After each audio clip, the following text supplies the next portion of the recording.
Now we're going to talk a little health care reform. We touched on it before. Rahm Emanuel has said some very questionable things. The man we're going to talk to now is Representative John Yarmuth from the 3rd District of Kentucky. Representative Yarmuth, welcome to the Young Turks. Hey, Jen, good to be with you. It's great to have you. So let's start with Rahm Emanuel's comments. He came out and said that the public option was basically negotiable, and basically indicating to the Wall Street Journal that he almost wanted to negotiate it away. One, what do you think about those comments? Well, we actually were talking with Rahm just a little while ago. He came up to the Hill and talked with the Democratic caucus and said there's no ambivalence, that he was in a room with 5 reporters, that he did not say what he was the way it was characterized, and that President Obama is committed to a public option, and that's the way they're going to proceed. So we're taking him at his word. I mean, at least on the House side, I think it would be almost impossible to get a bill out of the House without a strong public option on it. We're committed to that. We think it's incredibly vital to creating the kind of competitive environment in which we can not only provide coverage for everybody, but can exert some control over costs and make health care affordable. Representative Yarmuth, what do you think? Did Rahm Emanuel there go off the reservation, or did he accidentally slip up and give the real White House strategy? Well, I don't know. I mean, one of the things that's been consistent about the White House in this process and in others has been their willingness to kind of defer to Congress on the details. They want to set broad principles and let Congress draft the legislation, and I think that's the way it should be, and it's very appropriate. But at some point, when you get to a fundamental element of a major reform package, this is the most important thing this Congress, or probably any Congress, will ever do.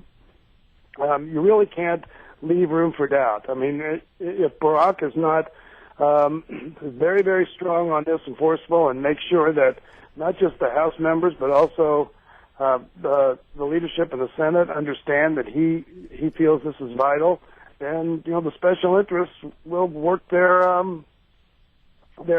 way, and that's the real risk here. And now Bernie Sanders has come out and said that a lot of progressive Democrats in the Senate will not vote for a plan that does not have the public option. He's basically drawing the line in the sand. You mentioned earlier that you didn't think it could get past the House either. Is that getting close to a line in the sand for House Democrats as well? I really think it is. I mean, you have three committees that have worked very, very hard on this package, Ways and Means, which I'm on, and Energy and Commerce, and Education and Labor. All 3 chairmen are strongly in favor of the public option. So is the Speaker of the House. All of leadership is.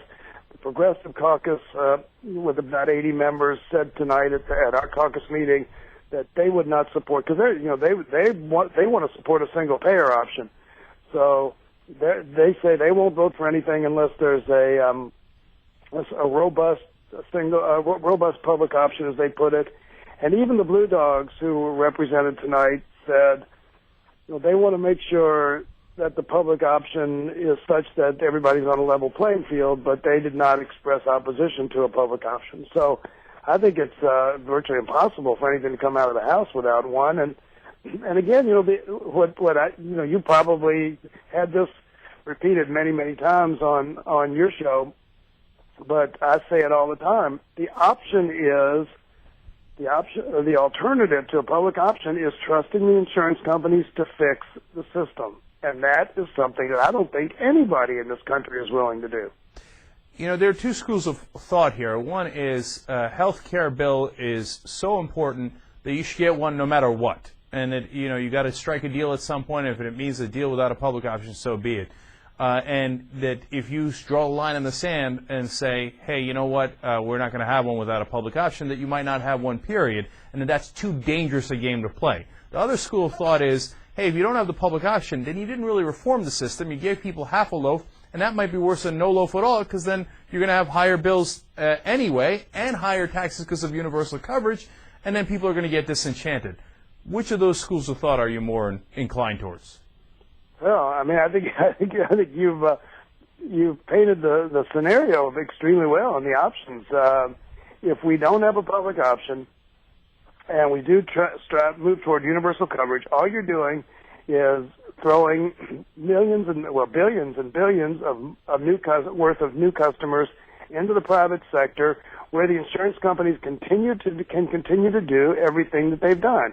Now, they've said that if we give them all these new customers, that they will not, they will cease the process of rating for pre-existing conditions and medical history and gender and all of those things. But we know that their history is such that they will find ways around that. And the insurance market is not a very competitive market.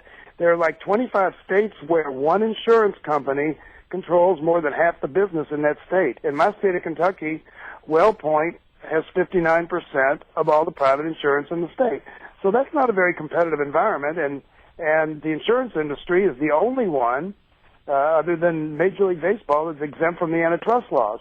So how can we expect a competitive environment that's going to provide the kind of coverage we want, the kind of cost containment that we have to have, unless we provide competition? And the only place that competition can come from is from a public option. So I think there is a real risk in for the sake of getting a bill, in doing something that is only going to make the problem worse and is going to force us at some point to undo an even bigger problem.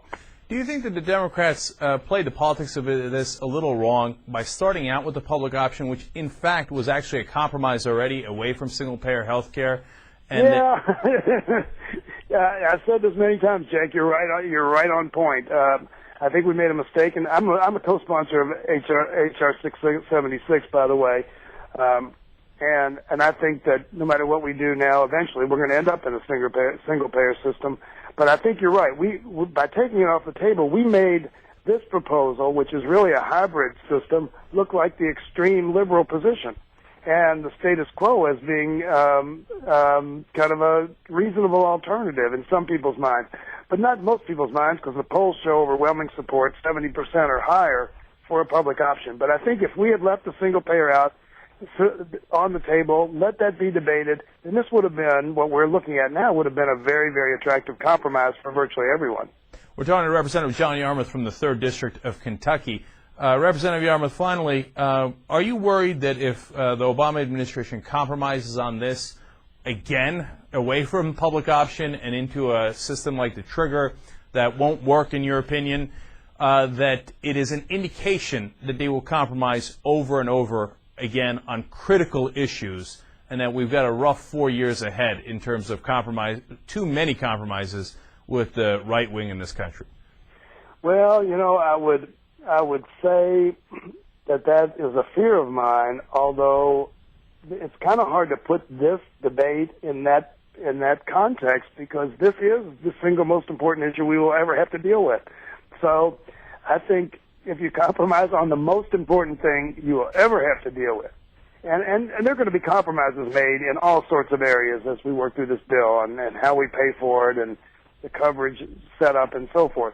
But if you compromise on the fundamental structure, which is making sure that there is competition to bring down costs, and that consumers have a choice of the between the private sector and a public option, unless we do that, then I would say there would be some kind of a credibility gap as we move forward, a major credibility gap.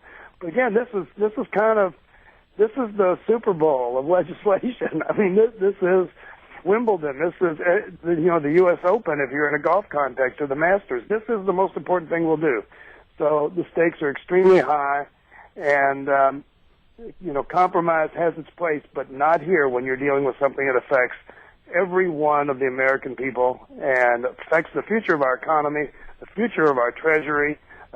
You've got to do the right thing this time. You really can't compromise unless you believe that a compromise is the most effective policy.